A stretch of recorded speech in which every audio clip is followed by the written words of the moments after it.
ഉത്സവം ജാമ് ജൂമാക്കാൻ വന്നതല്ല, ഞാൻ അവനുള്ള സ്കൂളിലുള്ള സാധനങ്ങൾ വാങ്ങാൻ വന്നാണെന്ന്. ഇതൊന്ന് വെച്ച് വയ്ക്കാൻ അവിടുന്ന് 2ാം ക്ലാസ്സിന് പിന്നാമ്പറം കാണാത്ത എന്നോട് ഇന്നത്തെ വർത്താനം പറഞ്ഞ കാര്യം. ഈ ചങ്ങാനി ഇനി എവിടെ പോയാ തരിക?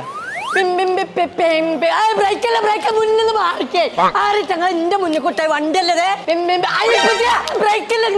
ഡ്രൈവറിനാകെ. ആ ഹജ്ജ് സ്കൂൾ ബസ് കയറിക്കേ, അന്ന് നീ തരാൻ ബാക്കില്ല, അങ്ങോട്ട് ഇറങ്ങിക്കാ. ഒന്ന് നിൽക്കുക, എനിക്ക് പെൻസിലിന്റെ പൗച്ചൊക്കെ എടുക്കാണ്ട്. നല്ല നോക്കിയെടുത്തോ. കാരണം എന്താണോ, എന്റെ കുട്ടീനെ നല്ലോണം പഠിച്ചാം. ഇപ്പൊ ചില്ല് മുടിച്ച് ഞാൻ മുഖാൻ പോണ്ടേ? അരപ്പടിച്ച് പഠിച്ചണ്ട. വേഗം നടക്കിയ കുറെ സാധനങ്ങൾ എടുക്കാണ്ടേ. കുഞ്ഞാപ്പോ ബുക്കും ബാഗൊന്നും വാങ്ങിയില്ലേലും വേണ്ടില്ല, സ്കൂളിൽ നിന്ന് കിട്ടുന്ന മുട്ടി പാലില്ല, അത് നല്ലോണം തിന്നോണ്ടോ. ഇത് തൂക്കം കുറയണ്ടോന്ന് ഡൗട്ട് ഉണ്ട്, എന്നാലേ എനിക്ക് ആരോഗ്യം ഉണ്ടാവുള്ളൂ. എന്താ അതിനോട് വർത്താനം പറഞ്ഞു പോണു? അതൊക്കെ ഉണ്ടാവും, ഇങ്ങോട്ട് പോരെ. ഞാൻ പറഞ്ഞതിന് എന്തെങ്കിലും മറുപടി ഇങ്ങനെ പറയാം, ബാക്കിൽ വന്ന് ഇങ്ങനെ കൊട്ടിയിട്ട് കാര്യമില്ല. നിങ്ങൾ 2 സുന്ദരി കുട്ടികൾ ഒരേ മാതിരി നോക്കിയിട്ട് കാണായിട്ട് പിന്നെ ആരെന്റെ ബാക്കിൽ നിങ്ങൾക്ക് കാണുന്നില്ലേ?